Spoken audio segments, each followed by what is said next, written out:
সেই মহিলাকে দেখুন এই দুই গোসল করানো, বালকের কি অবস্থা কাফনের কাপড় হয়। পরানো, সম্পূর্ণ এমনকি ভিডিওটা দেখুন। জানাজার নামাজ আদায় করার জন্য প্রস্তুতি গ্রহণ করে।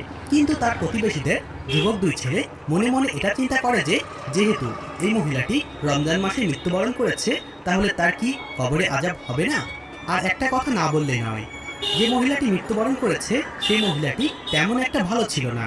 তাই যুবকরা মনে করেছিল যেহেতু এই মহিলাটি বৎকার, তাহলে তো অবশ্যই এই মহিলাটির কবরে আযাব হবে। কিন্তু সে যেহেতু রমজান মাসে মারা গিয়েছে, তাহলে কি তার আযাব বন্ধ থাকবে? যেই কথা সেই কাজ। তারা এটা চিন্তা করতে করতে শেষমেশ বিশ্বাস নিল যে তার কবরে সিসিটিভি ক্যামেরা লাগাবে এবং দেখবে যে আসলে তার কবরে আযাব হচ্ছে কিনা। তাই তারা দ্রুত সেই মহিলাটির কবরে গিয়ে আগে থেকে সিসিটিভি ক্যামেরা লাগিয়ে তারগুলোকে তাদের বাসায় নিয়ে আসে এবং তাদের মনিটরে সংযুক্ত করে, যেন কবর দেওয়ার পরে মহিলাটির সাথে কি ঘটেছে তারা মনিটরে বসে দেখতে পারবে।